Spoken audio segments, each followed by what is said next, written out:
नमस्कार दोस्तों, स्वागत है आपका हमारे चैनल पर। आज हम बात करेंगे एक ऐसी घटना की जिसने भारतीय राजनीति को हिलाकर रख दिया था, इंदिरा गांधी की हत्या। आखिर ऐसा क्या हुआ था कि देश की प्रधानमंत्री को मार दिया गया? चलिए इस रहस्य से पर्दा उठाते हैं। इंदिरा गांधी, जिन्हें आयरन लेडी ऑफ इंडिया के नाम से भी जाना जाता है, उन्होंने भारतीय राजनीति में एक महत्वपूर्ण भूमिका निभाई। उनके कार्यकाल में हुए कई अहम फैसलों और घटनाओं ने भारत की दिशा और दशा को प्रभावित किया। 1984 एक ऐसा साल जिसने पूरी दुनिया को हिला दिया। उन दिनों पंजाब के अमृतसर में स्थित स्वर्ण मंदिर में उग्रवादी गतिविधियां बढ़ने लगीं। स्वर्ण मंदिर सिख धर्म का सबसे पवित्र स्थल है और वहां से आतंकवादियों को निकालने के लिए इंदिरा गांधी ने ऑपरेशन ब्लू स्टार का आदेश दिया।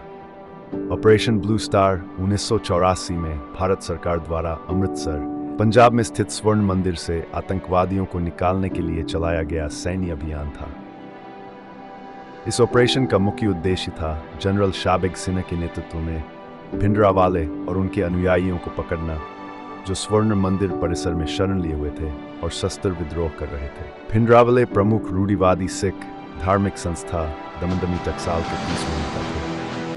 आनंदपुर साहिब संकल्प के एक वकील, उन्होंने 1978 सिख निरंकारी संघर्ष में शामिल होने के बाद महत्वपूर्ण ध्यान आकर्षित किया।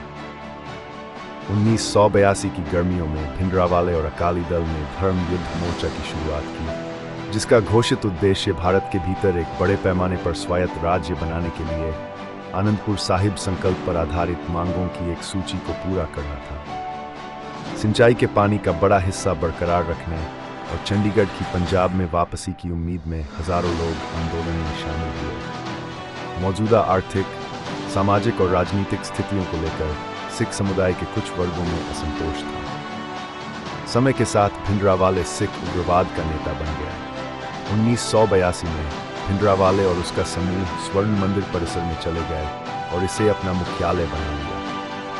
भिंडरावाले ने अपने अभियान का संचालन करते हुए पंजाब में एक समानांतर सरकार की स्थापना की, मामलों को निपटाया और विवादों को हल किया। 1983 में उन्होंने अपने उग्रवादी कैडर के साथ सिख तीर्थस्थल अकाल तख्त को आबाद किया और किलेबंदी की। विद्वान उन्हें परिसर से हिंदुओं और राज्य संस्थानों पर हमले शुरू करने के लिए जिम्मेदार मानते हैं।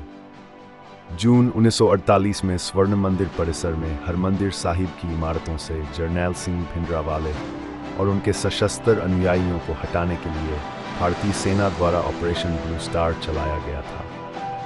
उनकी गतिविधियां भारतीय सरकार के लिए गंभीर चिंता का विषय बन गई। सरकार का निर्णय। तत्कालीन प्रधानमंत्री इंदिरा गांधी ने इस समस्या का समाधान करने के लिए सेना का सहारा लेने का निर्णय लिया। स्वर्ण मंदिर की पवित्रता और संवेदनशीलता को ध्यान में रखते हुए ये निर्णय अत्यंत कठिन और विवादास्पद था। ऑपरेशन की शुरुआत। ऑपरेशन ब्लू स्टार 1 जून 1984 को शुरू हुआ और 8 जून 1984 तक चला। इसमें भारतीय सेना ने स्वर्ण मंदिर पर धावा बोला और भिंडरावाले और उनके समर्थकों को समाप्त किया। ऑपरेशन ब्लू स्टार के दौरान बड़ी संख्या में लोग मारे गए, जिसमें सिविलियन और सैनिक दोनों शामिल थे। स्वर्ण मंदिर को भी भारी नुकसान हुआ, जिससे सिख समुदाय में गहरा असंतोष फैला। इस ऑपरेशन ने सिख समुदाय को आघात किया और भारत में सिख विरोधी भावनाएं बढ़ीं। इसके परिणामस्वरूप 31 अक्टूबर 1984 को इंदिरा गांधी की हत्या कर दी गई और उसके बाद देश भर में सिख विरोधी दंगे भड़क उठे। ऑपरेशन ब्लू स्टार ने भारतीय इतिहास में एक विवादास्पद और संवेदनशील अध्याय जोड़ा। इस घटना ने केवल राजनीतिक और सामाजिक स्तर पर बल्कि धार्मिक और सांस्कृतिक स्तर पर भी गहरा प्रभाव डाला। यह एक महत्वपूर्ण और विवादास्पद निर्णय था जिसने कई सिखों को नाराज किया।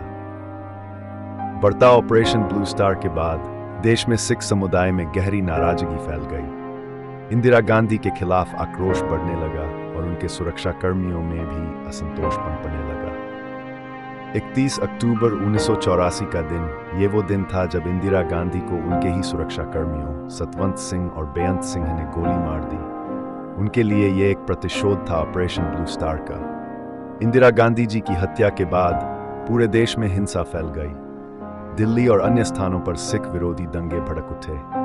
हजारों लोग मारे गए और कई घर जलकर राख हो गए। इंदिरा गांधी की हत्या ने भारतीय इतिहास में एक काला अध्याय जोड़ दिया, जिसके परिणाम स्वरूप विभिन्न रिपोर्टों के अनुसार सैकड़ों से हजारों मौतें हुई, जिसमें भिंडरावाले भी शामिल हैं। भिंडरावाले भारतीय इतिहास में एक विवादास्पद व्यक्ति बने हुए हैं, जबकि सिखों के सर्वलौकिक पदाधिकारी अकाल तख्त ने उन्हें शहीद बताया। सिख आबादी के ग्रामीण वर्गों के बीच जबरदस्त अपील थी, जो उन्हें एक शक्तिशाली नेता के रूप में देखते थे, जो भारतीयों के लिए खड़े थे। राज्य के प्रभुत्व और दमन के कारण कई भारतीयों ने उन्हें पुनरुत्थानवादी, उग्रवादी और आतंकवादी आंदोलन का नेतृत्व करने वाले के रूप में देखा। अलग सिख राज्य के निर्माण पर उनका रुख बरकरार है। इंदिरा गांधी की हत्या ने भारतीय इतिहास में एक काला अध्याय जोड़ दिया। ये घटना हमें याद दिलाती है कि राजनीतिक निर्णयों का कितना गहरा प्रभाव हो सकता है। अगर आपको ये वीडियो पसंद आया हो तो लाइक, शेयर और सब्सक्राइब करना न भूलें। कमेंट में बताएं कि आप और कौन से विषयों पर वीडियो देखना चाहेंगे। धन्यवाद।